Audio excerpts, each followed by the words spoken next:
Hey folks, Mark here, and today we're diving into the world of Lone Wolf Vengeance of the Kai. This is a two-player strategy game designed for ages 14 up and plays out in about 2 to 3 hours of tense cinematic struggle. And it's also based on Joe Daver's beloved Lone Wolf gamebook series. It brings the pages of Magnamund to life on your tabletop. We're in the year MS 5050. The Darklords surge from their cities of terror. The Freeland Alliance rallies to stand against them. And somewhere between armies and ash, the last Kai Lord, Lone Wolf, hunts for a way to end the shadow for good. One of you will command the Freeland Alliance with Lone Wolf. The other spreads the Darklord's dominion. The fate of Magnamund rests on your table. No pressure here, right? Your goal here is to win decisively before the end of round 6, or force a point verdict at the end. The Freeland Alliance can claim glory by completing Lone Wolf's quest arc, ultimately accumulating in the vengeance of the Kai, while the Darklords can snap victory by controlling 5 of the 9 strategic tokens at a round's end. If no one lands the knockout by the close of round 6, count up victory points to decide whose legend will stick. And if somehow you tie, you don't. This game breaks ties with a final duel to the death. Each round of the game flows through 3 phases: action, quest, and refresh. During the action phase, leaders are your engine. They're how you'll move troops, spark battles, play action cards, and generally make the map sweat.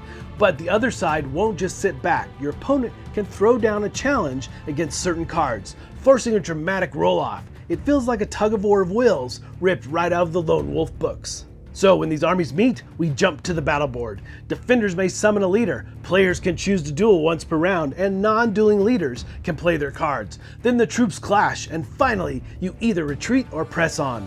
That rhythm keeps the tension high, steel ringing, spells flaring, and lines buckling. Sieges get especially tense. Only defenders can retreat deeper into a capital, and while besieged, they can't initiate attacks unless they sally forth in the second round of combat.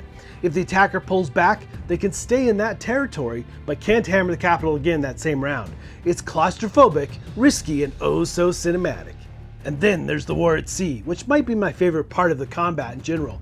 Naval combat mirrors the land battles, and only naval and aerial units can clash there.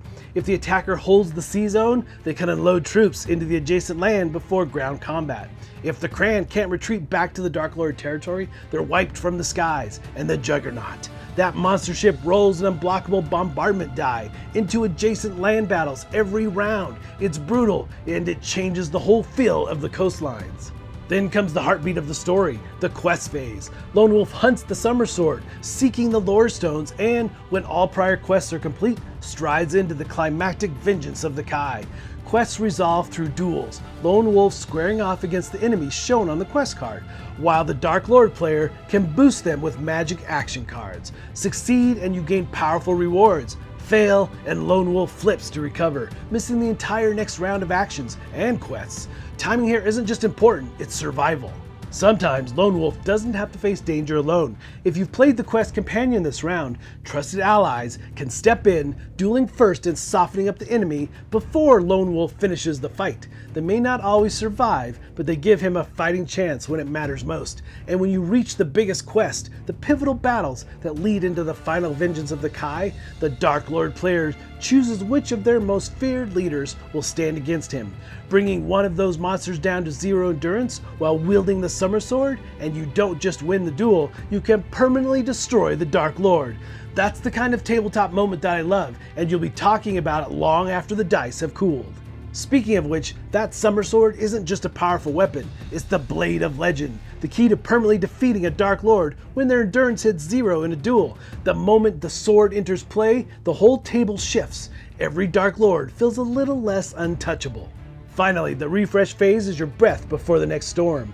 Leaders recover, and you draw 2 of each action type. The Freeland side draws 1 item. Gold crowns flow in from your territories.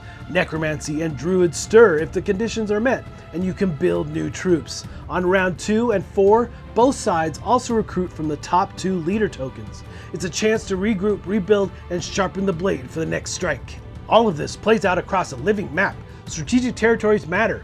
If the Dark Lords hold 5 capitals at the end of any round, they win instantly.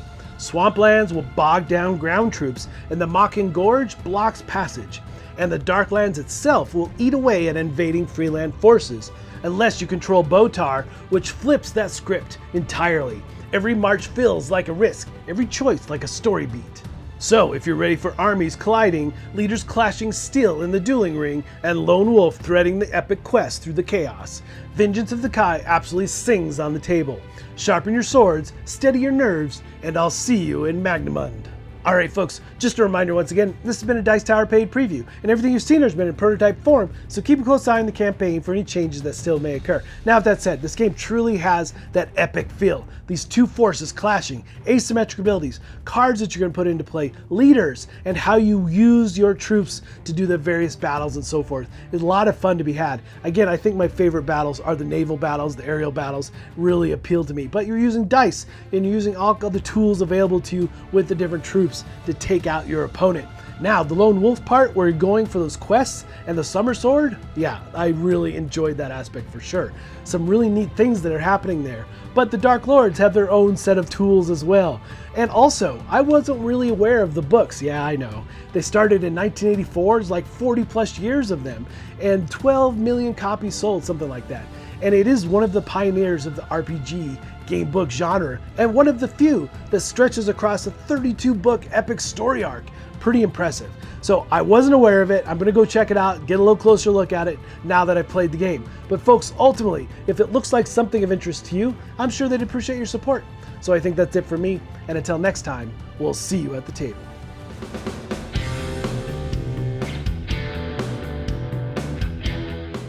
Hey everybody, thanks for watching this video. If you like this review or whatever you just watched, wasn't it amazing? Check out our channel, Dice Tower. We have all kinds of things. We review games, we do top 10s, we play games live. It's all about board games, but especially the people who play them. Check out Dice Tower YouTube channel.